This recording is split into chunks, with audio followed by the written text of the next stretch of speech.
You're coming up next. We'll have a closing video. The truth is that what we're going to do in this session is I'm going to start them off with a few questions. That's the way that we'll be introducing the panel to you. I reminded you, some may not have been in the room, that under tab 1, after the second pink divider, you'll see the detail about each of these persons. So I'm not going to give you the full detail. I'm going to take them right into questions because the video showed that there might be somewhere, certainly not in Philadelphia where I'm from, but somewhere there might be tension between the borrower and counselor on one side and the servicer on the other side. I'm going to start off with Dean. As you can see, Dean Caldwell, I didn't get the correct pronunciation of your last name. I don't like to mess up. With a name like Smith, nobody messes up my name, but what's the correct pronunciation? Dean Caldwell Talbis, who's Director of Education and Counseling with the Homeownership Preservation Foundation. I want to ask you to tackle this question first, and we'll have some others join in. What really can be done to make that connection between, and realistically, between the counselor or the borrower and the servicer? Dean. I need to go first. Well, Rick, you're Director of Housing and Vice President for Program Services, Rick Harper, at Consumer Credit Services, Counseling Services of San Francisco. What do you think? What really works? Give us an example of something that really is working. Dean was kind of general there. I want you to tighten it up a little bit. Well, I think speaking more for our side, it's an understanding of the problems that the servicers face and having our staff buy into the fact that we're really an extension, if you think about it, of that loss mitigation process. That we represent our clients, we're there for their best interest, and the only way we can do that is to present a realistic plan to them based on what we know about those policies and procedures that our servicers are operating under. Okay. Yes, come on, Jeff. This is Jeff Neal getting ready to speak, and he's Vice President of Default Servicing for New Century Mortgage Corporation. I think two things that would be very valuable would be able to have dedicated call-in numbers, dedicated some technology, so through an IVR, counselors can come directly. Wait. An IVR? I'm sorry. See, the people on the stage, some of us are just regular folks. Integrated voice response unit. Integrated voice response unit. I want one of those. Go ahead. They're not Might help me with my kids, though. Go ahead. It would allow counselors to come into our automated system and automatically take a tree down that would go to specific and dedicated personnel that can deal with the counselors. One maybe misconception out there is that most servicing shops are segregated where you've got specialized people on one side that deal with borrower management, that deal with kind of the emotional side of things, very typical of what counselors do. But then the decision-making pieces and putting the resolution together is done on the back end. So when counselors start calling in, I don't need to use the borrower management personnel. You folks already have that handled. What you need to do is get to the dedicated resolution people that can give you a fast decision, an expedient decision, and a rapid resolution in executing the deal. Deborah Oakley, who's Senior Vice President for Homeownership Preservation. I like that spirit, Deborah, at National City Corporation. I'm here to tell you that for 14 years running default operations at National City, one of the things I've encountered in working with counseling agencies is the perception, and it may be true with some lenders or servicers, that if you're dealing with a collection staff, you are not going to be able to get a resolution, that you have to deal with loss mitigation. First of all, there is a paradigm shift going on, a really big one. Servicers understand that we need to partner with counseling agencies, that you all can reach the borrower in a way we can't.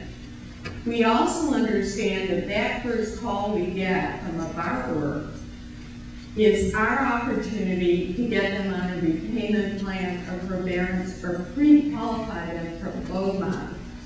Think of it in these terms. If you have 100 collectors or loan counselors as we call them, and you have 50 people in loss mitigation, where can you handle the most volume, do the most heavy lifting? And that's up front with loan counselors who are answering that intake call. And the bulk of the people who call in can be helped once we take a financial and understand the reason for default through a repayment plan or forbearance. If they can't be helped, what we do then, we pass it on to loss mitigation, pre-qualify them for loss mitigation, and that's where, you know, the written loan modifications, partial claims, the things that require intensive paperwork get handled. So up front, we try to do it in the customer counseling or collection area as much as possible. 9,000 repayment plans going on at a given time versus how many loan mods are you able to do on the back end. Okay, let me ask you, you just said, if they can't be helped, and I'm sure that bristled some people in the audience, so rather than have them write a question on it, what kind of quality control measures do you have to make sure that your folks who are working with the borrower have given the borrower every single opportunity to resolve their delinquency? That's a really important question. One of the things we started to identify when we looked at the percentage of borrowers who ended up in foreclosure who had never had contact with us was that we needed to readdress all the efforts that we're making to reach people. And before a loan gets referred to a foreclosure attorney, every loan goes through quality control. How many attempts did we do? Did we do it morning, noon, night, and weekend? Did we send all the letters? Did we even try, it's a good one, a FedEx package to the borrower's home? Because they'll open FedEx and they won't open it. It's like a telegram used to be, right? Yeah, but it's FedEx, and that often works with borrowers. The other question is, did the borrower have an outstanding issue that was not resolved? Example, escrow went out. They continued to send in the old payment. This was familiar to all of you. And the servicer starts to send it back. They end up in default. So did we talk to the borrower and explain what had happened with their payment and resolve it? Was there a missing payment? That gets kicked into a special servicing team if we find we don't have good quality control on the borrower, we didn't make contact and we had issues. They go into a really intensified campaign to skip trace, try to find the borrower, try to talk to them. Okay, all right, thank you. Jeff, what about you? Do you have similar quality control? Are you aware of similar quality control or different? Very, very similar. We're all after the exact same aspects. A couple of things that we may do differently is we have quality assurance and quality control departments that do a great deal of call monitoring, call reporting. When we have our mortgage assistants and advisors on the phone, we want to make sure that we're not only compliant, we're not violating Fair Debt Collection Practices Act, but that we're applying a consultative approach, we're educating on what alternatives to foreclosure are and what consequences of foreclosure are. In addition to that, we actually, I think as you saw in the video, we go out and knock on the borrower's door. And you actually do that. I mean, somebody, and I'm not you personally, but you actually have people. 3 million miles on my car. They're all day long. But they really go to the home and put something on the door? Actually? Yeah, they actually knock on the door if the borrower's home. They'll hand it to them. They'll have to do it by the mortgage company. If not, it's a very discreet, very privacy compliant door hanger that we just leave on the door. They don't have to decide if they're going to open that piece of mail or not. They're pretty much going to take it off the door now that they go home. So okay. Makes pretty good contact. One other thing that we do, I'm sorry, I don't have to interrupt, but we have 100% quality control of everything that goes into foreclosure. 100% quality control? I'd like to know what that means. Yeah, what that means is we have a pre-foreclosure group. We don't automatically foreclose on people at the 90th or the 91st day.